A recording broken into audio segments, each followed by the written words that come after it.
À la fin du XIXe siècle, la France croit qu'aucune machine ne peut l'arrêter. Le canon, le télégraphe et bientôt, une route de fer. Pourtant, un seul homme va se planter sur ses rails et refuser de bouger. Un roi, le dernier d'Amel du Cayor, Lat Dior. Pour comprendre cet homme, il faut d'abord situer son royaume. Le fleuve, au nord, Saint-Louis, la ville française posée à l'embouchure. Dakar, tout en bas, à la pointe. Et entre les deux, une terre de sable et de baobab, le Cayor. Ici, le roi ne s'appelle pas roi, il s'appelle le Damel. Pas un simple chef, le garant de la terre et des coutumes. Sa capitale, Mboul. Et au Cayor, le trône ne passe pas par le père, il passe par la mère. La lignée royale, c'est la Linguère, la femme royale. C'est pour ça qu'on l'appelle Lat Dior Ngoné Latyr. Ngoné Latyr, c'est le nom de sa mère. Il naît vers 1842, dans une famille de guerriers, car le Cayor a une caste à part, les Tchédos, les guerriers de la cour. Leur fierté est légendaire, ils détestent les compromis. Ils chargent quand d'autres reculent.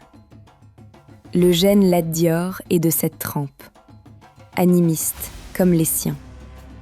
Puis il rencontre un marabout, Maba Diakhouba, et il se convertit à l'islam. Le guerrier devient aussi un croyant. Mais sa nature, elle, ne change pas.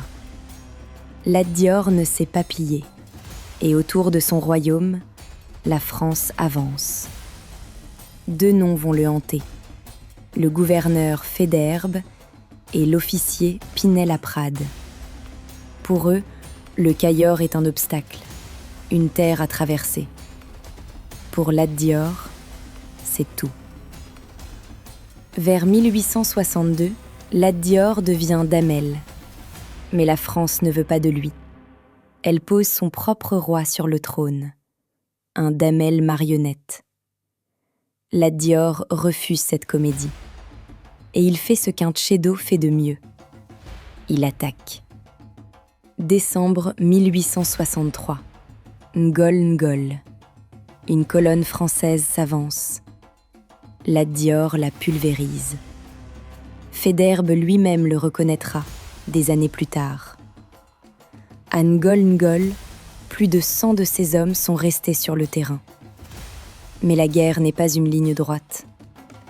Janvier 1864. Loro. Cette fois, c'est lui qui tombe. La défaite est lourde.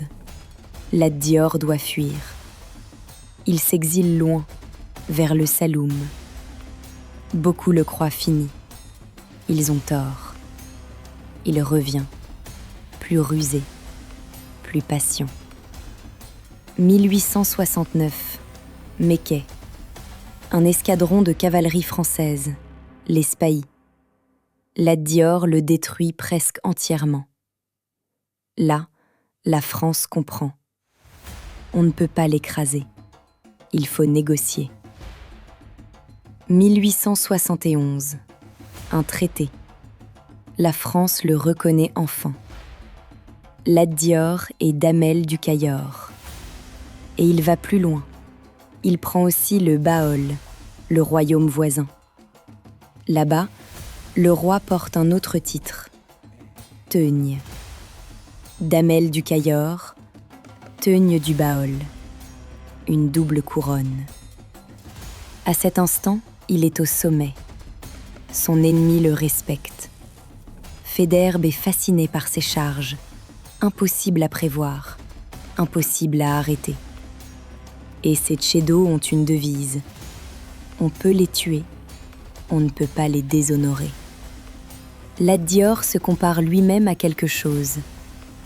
Un arc que l'on peut ployer, mais que l'on ne peut rompre.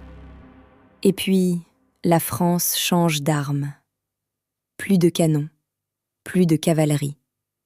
Cette fois, c'est une idée, une ligne de fer qui doit relier Saint-Louis à Dakar en coupant le Cayor en deux. Le chemin de fer.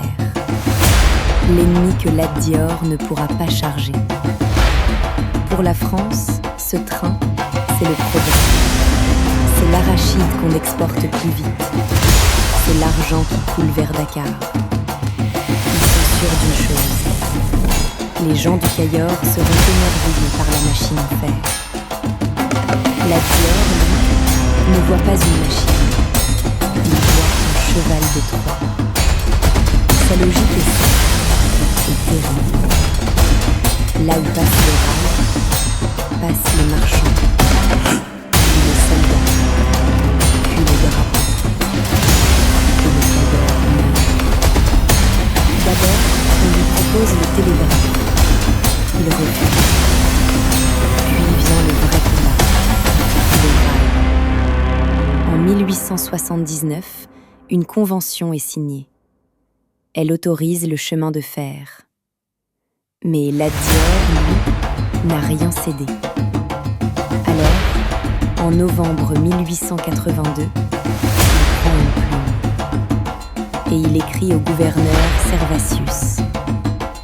« Tant que je vivrai, sache-le bien, je m'opposerai de toutes mes forces à la construction de ce chemin de fer. » En wolof, il a un mot pour ça. Gagne du tabac. L'étranger ne bâtit pas chez lui, pas sur sa terre, pas avec son peuple comme lui. La réponse de la France, dès décembre, ses troupes envahissent le Cayor. La guerre du rail commence. Et Lat Dior connaît sa faiblesse. Les fusils français sont les guerres. Les canons français sont finis. Alors, il ne fait pas la guerre en face. Il fait la guerre dans l'ombre. Embuscades, convois qui disparaissent, attaques de nuit. Il veut épuiser l'ennemi, le tenir dans une peur permanente. La France riposte avec sa vieille recette. Elle installe un neveu de Lat Dior sur le trône, Samba Laobé Fall. Le Cayor coupé en morceaux, vidé de ses hommes. Pendant 3 ans, Lat Dior tient, avec une poignée de fidèles. Mais le piège se referme. En 1884, il doit quitter sa propre terre. Il trouve refuge auprès d'Albirun Ndiaye, le roi du Djolof. Là, Lat Dior fait un dernier pari intelligent. L'union. Il envoie des émissaires partout, au Fouta, au Trarza, au Djolof. Faisons bloc. Mais l'histoire est cruelle. Pendant qu'il résiste, le rail, lui, avance. Vers 1885, la voie est presque achevée. Le train que Lat Dior haïssait roule désormais sur sa terre. Puis, octobre 1886, tout s'effondre d'un coup. Le neveu, Samba Laobé Fall, déclenche une guerre de trop. Une négociation tourne mal. Il est tué. La France saisit l'occasion. Elle supprime le titre de Damel. Le Cayor est découpé, donné à des chefs de. Et là, le coup le plus dur. Un homme passe à l'ennemi. Pas n'importe qui. Demba War Sall, ancien compagnon, chef des Ségolais, un fidèle d'hier. Celui qui connaissait toutes ses ruses, les enseigne maintenant à la France. Lat Dior se retrouve seul, trahi, traqué, sans royaume. On lui propose un marché. Signe, accepte le rang, et tu vivras. Il regarde le papier. Il pense à l'arc, que l'on ploie, mais que l'on ne rompt pas. Et il dit non, une dernière fois. Il choisit la dernière chose qui lui reste, mourir en damel. fin octobre 1886. Dékélé. Ici, l'histoire elle-même hésite. Certains récits disent le 26, d'autres le 27. La date exacte s'est perdue. Mais le lieu, lui, est sûr. Une plaine, un puits qu'il avait creusé de ses mains. Face à lui, une colonne de spahis et les hommes de Demba Warsal. Avec lui, une poignée de fidèles, 2 de ses fils. Selon la légende, car ici la mémoire devient récit, on raconte que Lat Dior portait un gris-gris, une protection, qui le rendait invincible, et que, ce matin-là, il l'a retiré, comme s'il acceptait sa fin. Le combat est bref et terrible. On dit qu'il tombe vers le milieu de la matinée, frappé, selon le récit, par une balle en or. Avec lui tombent ses 2 fils et près de 80 compagnons. Le dernier Damel du Cayor est mort. Mais il reste une histoire, la plus belle peut-être, celle de son cheval. Son cheval s'appelait Malao. Dans la culture wolof, Malao n'est pas en détail. C'est un personnage, un symbole de loyauté absolue. On raconte que, sous les balles, Malao n'a pas pris. Il est resté, collé à son lit. Et qu'après la bataille, les Français l'ont capturé. Ils ont voulu lui montrer quelque chose, par défi, le chemin de fer. Car Lat Dior avait juré une chose, que son cheval ne verrait jamais les rails. Malao Gisul Rai Bi. Alors, dit la légende, en arrivant près de la voie, Malao s'est effondré. Le maître avait dit non au train. Le cheval, à sa façon, a dit non aussi. Une histoire d'animal? Peut-être. Mais au Sénégal, on la raconte encore. Parce qu'elle dit quelque chose de vrai. Alors, qui a gagné? Sur le papier, la France. Le rail a été construit.